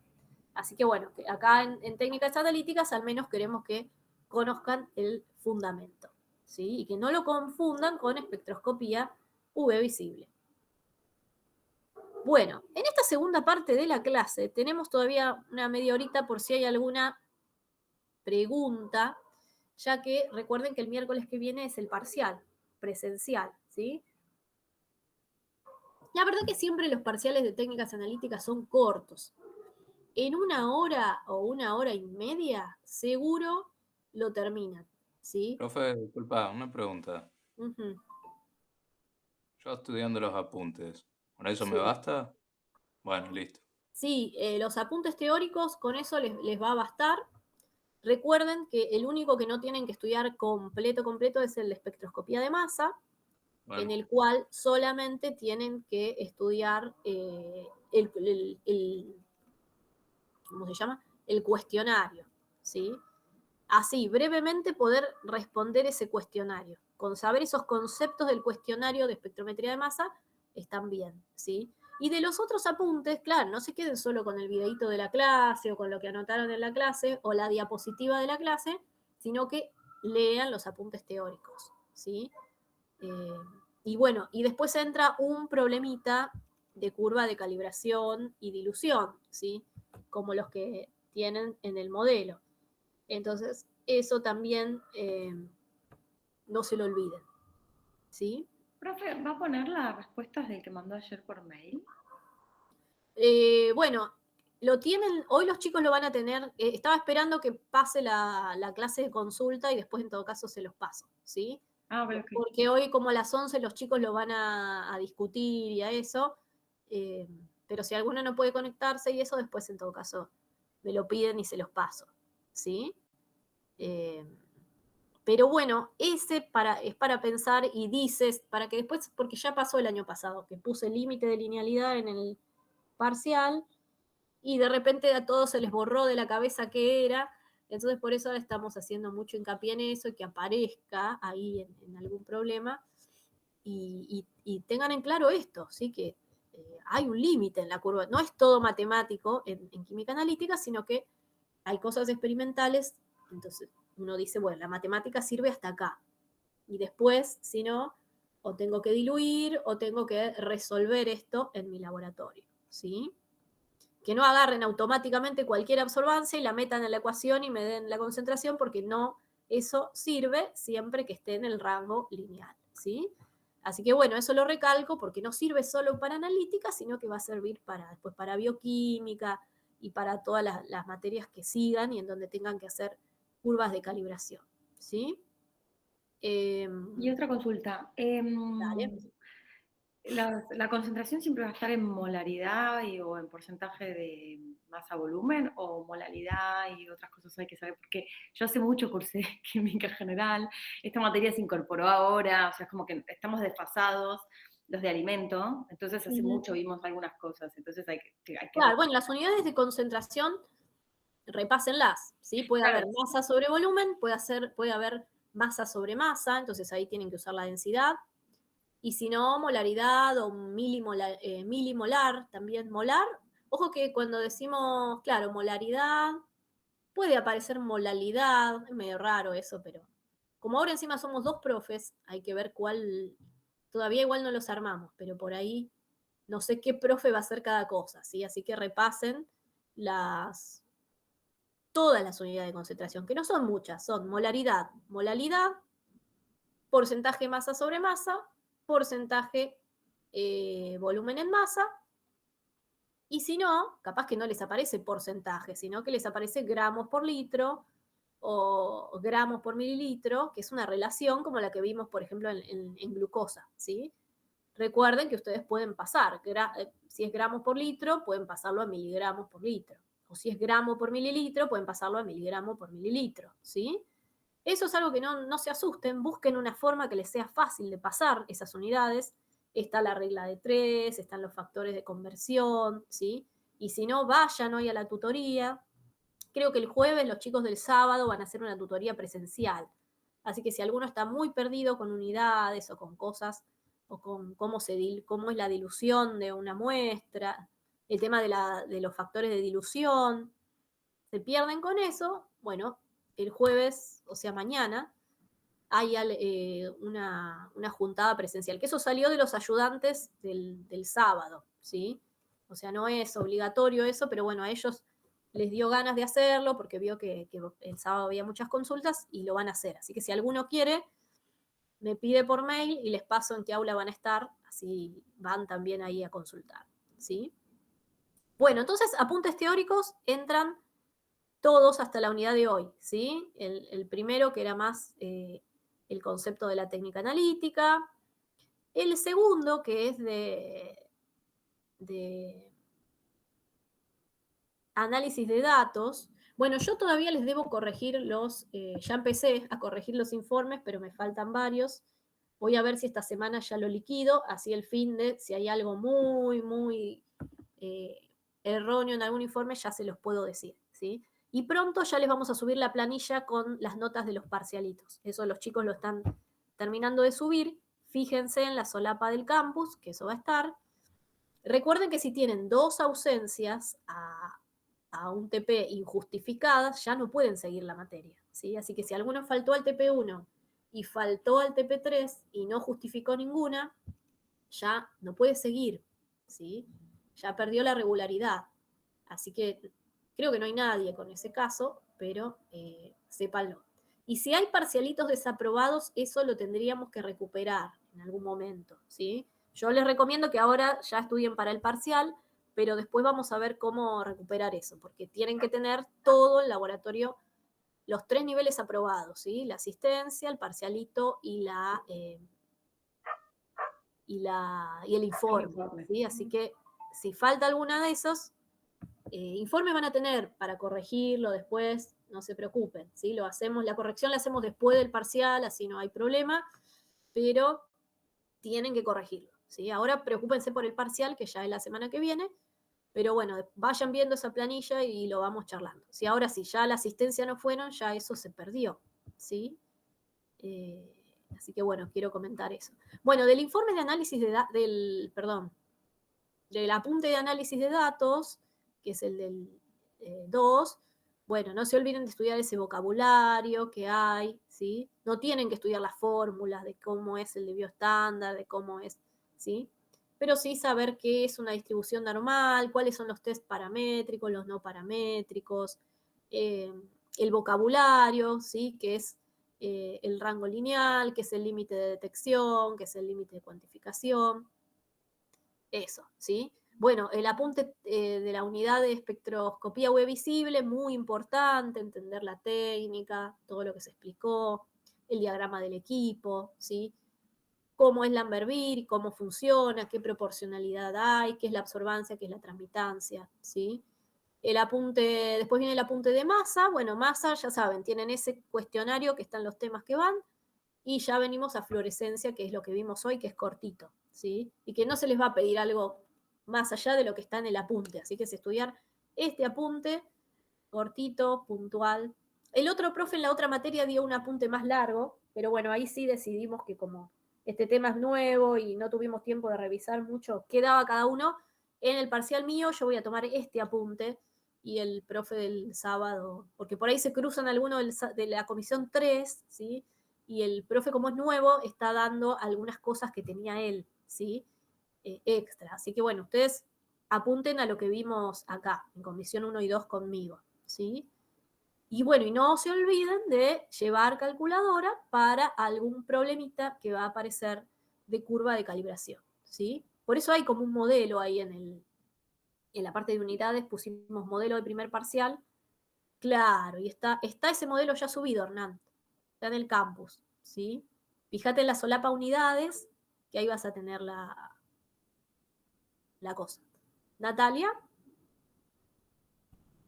las consultas. Profe, una consulta porque no lo llegué a anotar. ¿Cuál era la diferencia entre el fluorímetro y el espectrofotómetro? O sea, Bueno, lo principal es que el detector está a 90 grados de la luz incidente, ¿sí? pero en el otro también no pasaba la luz a Estaba a 90 180, grados. estaba todo lineal en el espectrofotómetro, Ah, ¿sí? el otro era Todo lineal, o 180. sea, la luz entraba así, en línea, pasaba por la cubeta y el detector estaba todo en línea, ¿sí? Fíjense que ahora hay Ajá. una vueltita a 90 grados, la luz entra así y el detector está a 90 grados de cómo es la línea del ingreso de la luz. Y además, no te olvides, Natalia, que vimos que había 2 longitudes de onda, ¿no? Una selección de la longitud de onda de excitación. La excitación es la luz que le gusta a la molécula absorber, para subir a los estados electrónicos. Y después, a 90 grados, teníamos un selector de longitud de onda de emisión. ¿Sí? La emisión es la luz que el mecanismo de fluorescencia o de fosforescencia que tenga la molécula, ¿sí? Que recuerden que son distintas. Ya lo vimos en estas dos bandas que se generan en la absorción y en la emisión, ¿sí? Algo que les puedo decir también es que si quieren, si hay alguna pregunta así puntual, pueden hacerla por el grupo de Telegram, pero que sea algo puntual, ¿sí? Y traten de preguntarlo por el grupo, porque por ahí si alguien lo pregunta por privado y otro pregunta lo mismo por privado, y además por privado yo no sé quién son, porque algunos no los tengo agendados ahí, ¿sí? Entonces por ahí si hay alguna duda muy fundamental que no lleguen a entender, que alguien vaya y dice, bueno, preguntamos en el grupo, cosa de que ya la responda para todos, ¿sí? Después la transmiten a los que no están en el Telegram, la pasan al WhatsApp y eso, ¿sí? Por mail, bueno, también pueden preguntar si quieren, pero también que sean cosas puntuales que yo las pueda responder, no pongan, bueno, me explicás el apunte 1, 2, 3 de nuevo, que falté, bueno, chao, eso no. Por más que tenga toda la voluntad, imagínense con lo atrasada que estoy con las correcciones, no voy a llegar. Así que sean vivos para preguntar eso que dudan, esto es así, ¿sí? Cosas cortas, cosas del que el docente te responda, ¿sí? Y avance la cosa. Sí, puede aparecer alguna preguntita de los TPs, ¿sí? Pero lo fundamental, ¿sí? Por eso es que les quiero resolver los informes lo antes posible, ¿sí? Seguramente el fin de semana ya van a tener el informe resuelto. La verdad que van a ser cosas que estén relacionadas con los apuntes teóricos. O sea, que no se preocupen que no les vamos a tomar ningún nombre, ni cómo se llamaba el reactivo que usamos para tal cosa, nada demasiado del TP, ¿sí? Todo lo que se tome de los TP son cosas relacionadas con los apuntes teóricos. Por eso les digo que mejor entender el fundamento del apunte teórico y todo, porque con eso van a relacionarlo con los TPs, ¿sí? Pero bueno, recuerden al menos rápidamente qué hicieron en cada TP por si les aparece alguna reminiscencia a un TP, ¿sí? También que les ayude a ustedes. Voy a estar yo igual en el parcial, así que si hay alguna duda de enunciado, pueden preguntar eso, ¿sí? Lo que obviamente no pueden preguntar son las respuestas, pero si hay a veces pasa que como es mucho vocabulario técnico, hay dudas con el vocabulario y eso, bueno, eso van a poder preguntar, ¿sí? En todo caso, yo les diré, no, te puedo responder hasta acá y eso no, ¿sí? Pero bueno, simplemente para que estudien entendiendo, ¿sí? Si ustedes estudian entendiendo, van a ver que todo está como relacionado y vimos un porqué y una técnica se relaciona con la otra, ¿sí? Así que también es cuestión de eso. No se olviden lo básico, ¿no? Cuándo es un análisis cuantitativo, cualitativo, semi-cuantitativo, esas cosas que ya con eso tienen un puntito ganado, ¿sí? Entonces, lo primero, estudienlo, el primer apunte de qué es la química analítica, lo que charlamos en esa primera clase, porque con eso ya uno va sumando, ¿no? Lo mismo el problemita, el que le es fácil, ya lo practica y le sale, ya ahí tienen un punto ganado, ¿sí? Si saben hacer bien las cuentas. Entonces, después lo demás, sí, bueno, depende más de la memoria y del estudio que lleguen a estudiar todos los apuntes. Pero vayan por ahí, ¿sí? Así van ganando puntos. Bueno, ¿alguna otra pregunta más? Si no, hacemos ahora recreito y a las 11 recuerden que el que quiera, es optativo, van a estar los ayudantes charlando un poquito las dudas de los problemas y todo. Les pasé el link, ¿no? Por mail, me parece. Listo, bueno. Así que ahora a las 11, va a ser una horita, de 11 a 12. Más, si lo hacen rápido, por ahí 11:30 ya está. Pero bueno, está bueno, así por ahí tienen otra forma de ver, de una explicación de los problemas, ¿sí? Ah, dale, tomo lista ya, que quedó un ratito. Así, ya que estamos. Hoy es 10 de mayo. A ver, la Rosa... Ah, no, pasó al sábado. La Rosa Danilo ¿Está? El que vea que no tiene micrófono. Romy, yo te pedí que me escribas un mail, ¿sí? Porque justo yo estaba en la compu y no tenía audio ahí, en la compu esa. Entonces, pásamelo después, ¿sí? Escribime en el mail cuál es tu inconveniente. Así podemos ver si se puede justificar o no, ¿sí? Recuerden igual que el día del examen nosotros le damos constancia, el día de parcial. Así que si tienen algo en el trabajo, alguna cosa, capaz que pueden pedirse ese día de estudio, ¿sí? Bueno, ¿Ledesma Lucila? ¿Está presente? No. Sí, profe, presente. Linares Lautaro.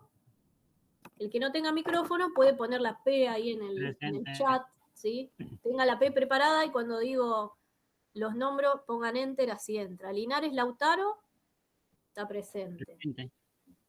Linguidi Ágata. Presente. Lobo Páez Estefanía. No está. Luján Luis.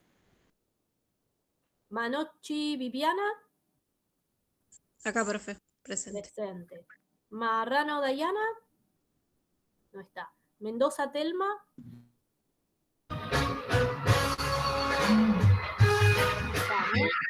Mosi Daniela.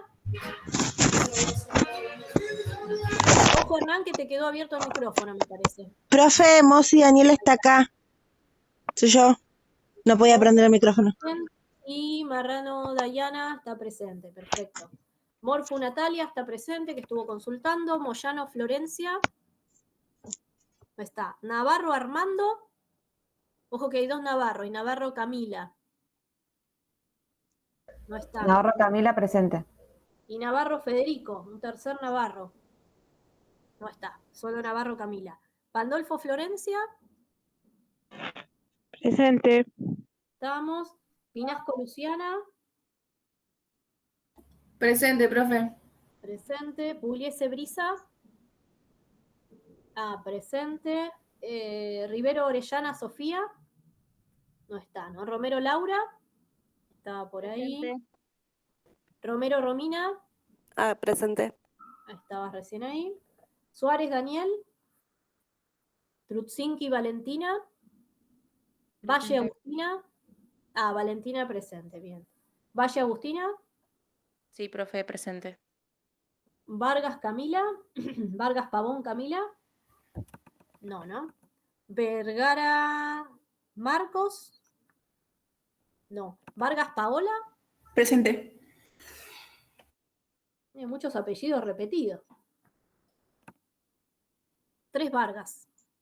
Vergara Yamila. No. Villafañe Silvia. Villegas Gabriel. Presente. López Agustín. Presente. Que estabas en la A de Agustín.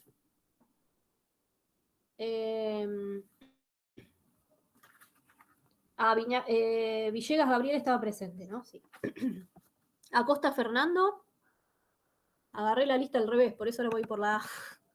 Acosta Fernando. Está. Aguilar Martínez Matías. Presente, profe. Bueno, Agustín ya está. Enríquez Verónica. Artigues Rodríguez Denis. Barreiro Brisa. Presente, profe. Presente. Profe Dale, Enríquez. No podía Enrique. prender el micrófono. Dale, no hay problema. Bernard Brenda. No, ¿no? Besosi Renata. Presente. Boroni Melisa. Estoy mirando el chat. Sí, está ahí presente. Sí, sí. Brites Brizuela. Brites Brizuela Cristina. Creo que había entrado en un momento, pero ahora capaz que se fue. Bruti Camila. Bruti presente. Bustos Aldana. Cano Amanda. Presente, profe. Chávez Sabrina. Córdoba Camila. Presente, profe.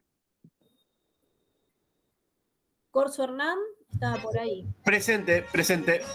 Buenísimo. Hernán presente. Díaz Mayra.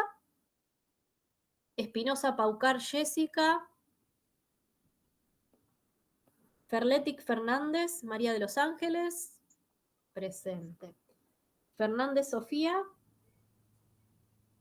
Fernández Viviana. Presente. Viviana Fernández, perfecto. Figueroa Karen. Franchi María Florencia. Sí, profe, presente. Ah, cierto. Estuvo consultando María Florencia. Figarola Federico. Presente. Sofía y soy Fernández Sonia. Fernández Sonia. Ah, perfecto. Sí, leí mal, perdón. García Agostina. Presente, profe. Bien. García Ariana. García Nicolás.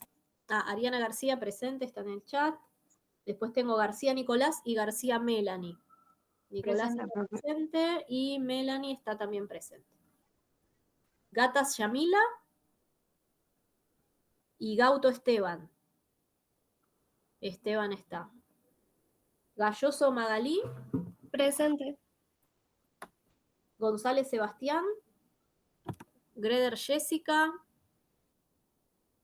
Holstein Nadia. Ibáñez Díaz Amina. Presente. Amina.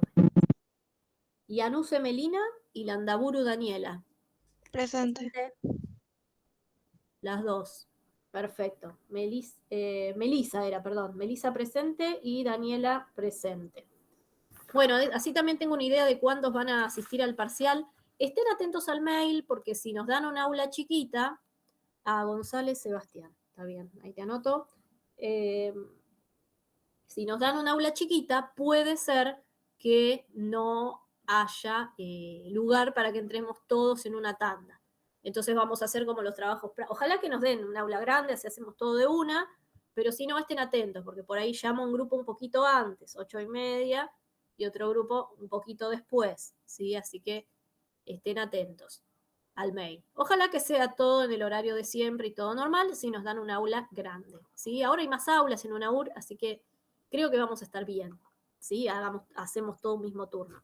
Pero bueno, por las dudas, y especialmente este grupo que es numeroso y van quedando numerosos, por suerte. O sea, no se ha bajado mucha gente, ¿sí? Bueno, dejamos acá entonces, si no hay consulta, ya saben igual que estamos conectados, tanto por el mail como por el grupo, por si surge alguna duda de último momento. Vean el ejemplo de parcial que hay ahí en el campus, que por ahí les da una idea de cómo tienen que responder. Practiquen redactar, responder, justificar, porque por ahí uno lo lee en el apunte y se lo entiendo, pero en el momento del parcial, que lo tienen que escribir, que lo tienen que redactar, dice, uy, ¿cómo era esto? ¿Cómo la absorbancia? ¿Qué cosa? ¿Sí? Entonces, practiquen decirlo, como para que después el parcial les fluya la redacción si tienen que justificar alguna cosa, ¿sí? Bueno, nada más, entonces, dejamos acá y ahora a las 11, recuerden que es por el otro link, los que tengan ganas de ver esa parte de los problemas, ¿sí? Profe, una última consulta, porque todavía no me quedan claras, o sea, no puedo entender el tema, pero no llego a entender cómo armar el fundamento de la técnica, porque acá no figura y explica un montón de cosas de cómo funciona, qué es lo que mide y qué sé yo, pero ¿Qué técnica? la que estamos viendo de fluorescencia, o sea, el equipo, cómo mide, cómo trabaja. Y el fundamento más que nada es la interacción de la materia con la luz, y tenés que responder que se basa en los fenómenos de absorción y emisión de luz a distinta longitud de onda, lo que dice en el primer párrafo, ¿sí? Pero por ahí podés empezar diciendo que es otra técnica que aprovecha la interacción de la materia con la luz, como hace la espectrofotometría, ¿sí? Y después, para diferenciar lo que es fluorescencia de lo que es espectrofotometría UV, no se olviden que no todas las moléculas sufren este fenómeno, ¿sí? Tenés que explicar eso. Sino que ciertas moléculas que tienen esta propiedad de emitir cierta cantidad de luz a longitudes de onda más bajas que la longitud de onda que absorben. La longitud de onda más alta, perdón, que la longitud de onda que absorbe. ¿Sí? Bueno, genial, profe. Gracias. Eso es.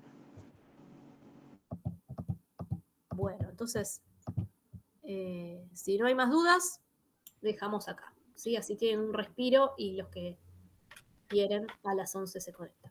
Chau, chau. Profe, profe, Sonia. Sí. ¿me escuchás? No, Sí, así sí. le comentaba. Yo le había hablado por el tema de que yo el miércoles a la tarde rindo introducción a la biología celular y molecular. Bueno, eso por un lado. Y le había pedido Romy, si pero podía... porque recuerden que eso es un problema porque están anotados en el mismo horario. No, no, o sea, es a la tarde, o sea, distinto horario, no hay problema. No, y le iba a pedir si podía rendir el sábado, pero no se preocupe que la doy el miércoles. O sea, por eso después no le mandé meco.